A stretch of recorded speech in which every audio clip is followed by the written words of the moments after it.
that happened on set? It's a long time ago, so I don't know. I think there's lots of things really. I really found everything that happened in the new episode always a lot of fun. Lots of problems with pyrotechnics and lift shafts, and just playing Cassandra. And then on top of that, watching David's portrayal of Cassandra. That was amazing. Yeah, that was the most memorable time. Having said that, Tooth and Claw was really memorable because we spent the best part of 2 weeks in a castle with a poor guy running around in a green lycra leotard with a tennis ball strapped to his head. Keep your eye on the tennis ball. It's supposed to be a scary monster, right? This is not scary. Maybe if they had put, say, jagged little marker teeth. We tried everything. We tried enormous, leaps in imagination to make that work. It's a wonder they got a single take out of that. Very good. Thank you very much for your question. Let's go ahead and let's go ahead. Your TARDIS dress was beautiful too. I can see it in silhouette. I can't really see your faces, but they look beautiful in that light, don't they? All right, let's go ahead and go over to the right-hand side here. Number 2. Hi. Hi. I was wondering, if you were to name your personal fandom, what would you call it? If I was to name my personal what? Fandom.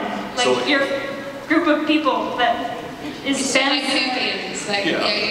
oh, God. Pipettes?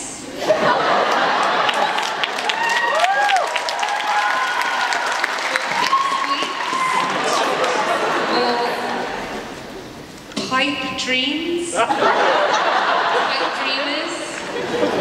Let's get a copyright guy in here and actually trademark I've never been those. asked that. It's a really good question.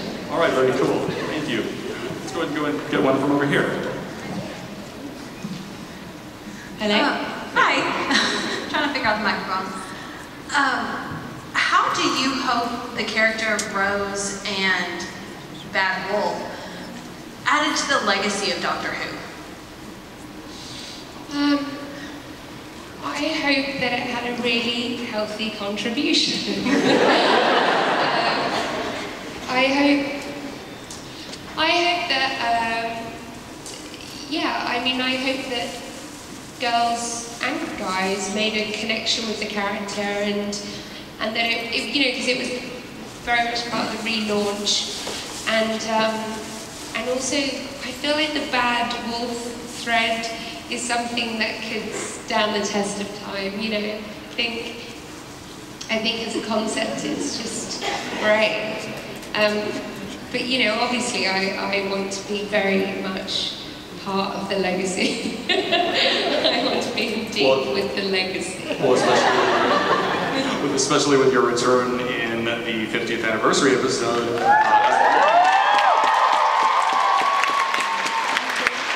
I wasn't quite sure whether she was Rose or, oh wait, she was the Bad Wolf, at least in that form anyway. Right? It's confusing.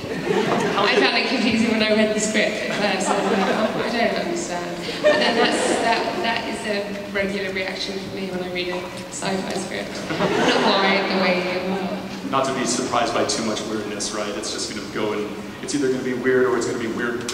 I don't know. I just think some people's brains are wired that way, and mine. So David's brain is wired that way, and mine is not. I sort of connect to the domestic stuff, and he would always translate the scripts for me. Well, speaking of the 50th anniversary episode, what was it like being?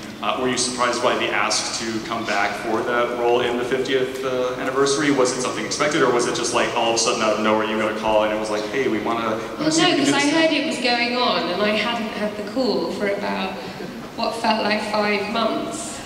David had the call. I knew there were other people in the mix, so I was a bit like, huh? Okay. okay. But then when you did get the call, how did you feel about that? Of course you came back and did. You're like, yes. Rude. Yeah, I was relieved. Also, I was relieved because I thought, great, I get to go and do it again with not just David, but Matt, and I knew there was going to be a third Doctor in play, and I didn't know who it was, and then I found out, and I was like, sick. Even though he was, I think Capaldi's scene in there was just by the eyes, right?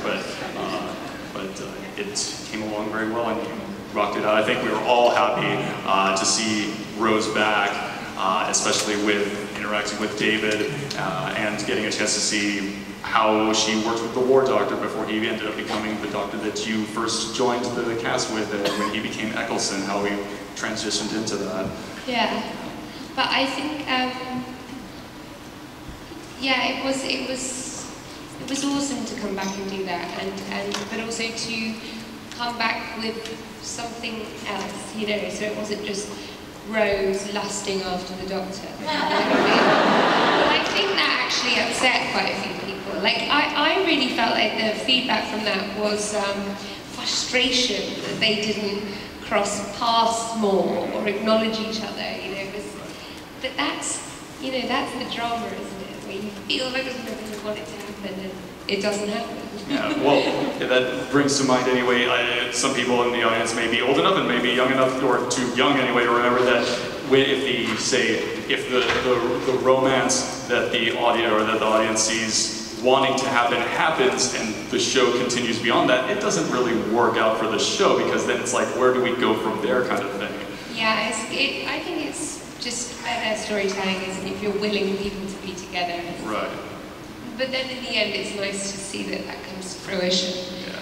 And you do see that on some level, I guess. Yeah, there was an old show back in the 80s that I know some of the grown-ups remember, Moonlighting with Bruce Willis. Oh my God, I remember that. That was the biggest thing on TV, and then as soon as he got together with Sybil Shepherd, which was the romance in there, it's like it all of a sudden just died. So really? Yeah. So maybe it was good that the suspense was always there with Rose and the Doctor, and well, the thing is, she got the opportunity to go to the other place with the other Doctor. Yeah. Which I find deeply unsatisfying. It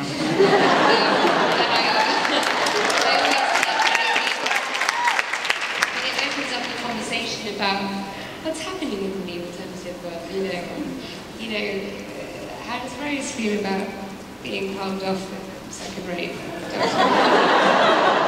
A Xerox copy.